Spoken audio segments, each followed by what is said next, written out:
Well, bit of a sad 2021 Thanksgiving. Don't worry, this is not a jump scare video of any kind. My male Caribbean versicolor tarantula has passed away. This was not totally unexpected. This breed, the males just don't live that long.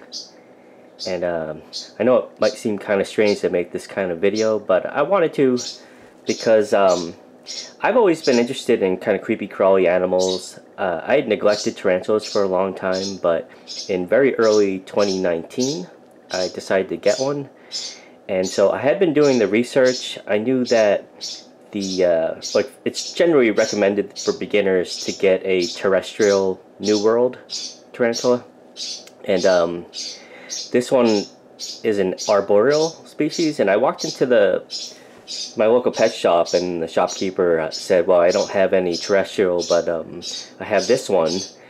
And he actually had two. He had a sling, which is the one that I got, and he also had a juvenile. And the way that he sold it to me was basically, he opened the enclosure of the juveniles container, and he just put his hand right up to the front, and the thing just like crawled right out onto his hand and walked all over, and then it walked right back into the container. I was like, that's crazy. And he said, yeah, these things are a piece of cake. They're not nearly as difficult as you might think. And so I got it, and I got home, and I was reading up more about it, and I was shocked to see how many different care guides were saying that this particular species can suffer from sudden death syndrome. And this was like early February of 2019 when I got them. And so for like a couple of months I was just terrified that the tarantula was going to die. And you have to understand just how tiny slings are. So the relief that I felt the first time I saw that it was feeding was incredible. And the first time I saw the results of a molt, that was amazing. And I got this tarantula not long after I had actually been laid off from my long-time job. And so in a weird kind of way, the tarantula is kind of symbolic of this kind of transitional period for me. And yeah, just being able to watch it. I mean, if you're someone if you've always been wondering about tarantulas, maybe you've got a little bit of arachnophobia, when you take care of a sling, you realize very quickly just how, vulnerable and fragile they are.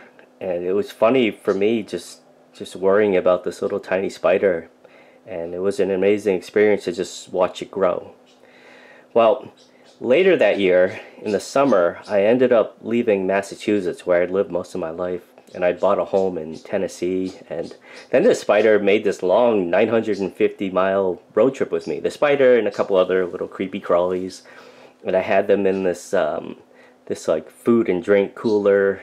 And every time that I would have to get out to get gas or use the bathroom or just get some food, something like that, yeah, I just had all these like spiders, and well, just this spider actually, and a couple other little animals just in this bag. I was wearing like a purse. And when I got to my new home, I couldn't get my utilities turned on fast enough, so I had to go to a hotel in town. I didn't know my way around at all, and I didn't know if I would get in trouble for trying to bring these animals in, so I just, I was wearing that bag, and I just didn't mention what was in it. And yeah, this spider it kept growing, and it was just an amazing pet. It was an amazing experience, and I found it truly fascinating.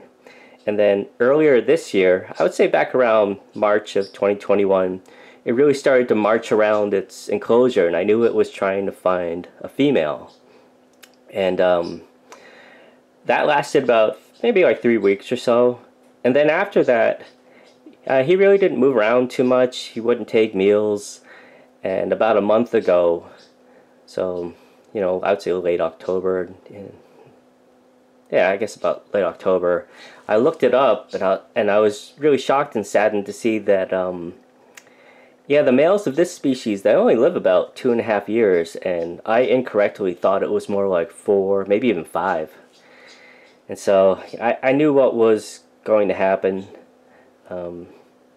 I guess, the funny thing is, when you take care of a pet, the pet doesn't realize that it's depending on you for everything. And when you get to that point in a pet's lifespan where you feel like you've done everything, and then the reality sets in that life is just going to take its course. It's really sad because you can't do anything else for it. And I guess my one big regret is that I'm not a tarantula guy per se. I was just interested. I wanted to try it, see how it was as a pet. And so I wasn't in really any of the communities or anything. I wasn't in any breeding programs. And I really regret the fact that this little guy didn't have a chance to breed or pass on his genes. And I think if the spider could have been given the choice, he would have said, yeah, I'll risk getting eaten by the female during the mating process in order to pass on my genetics. And I feel kind of bad that he never got the chance to do that. He was an awesome pet. If you want to think of tarantulas as pets. And he's symbolic of this kind of unique point in my life where a lot of things changed for me. And I'm gonna miss him. So, well, buddy, you rest in peace.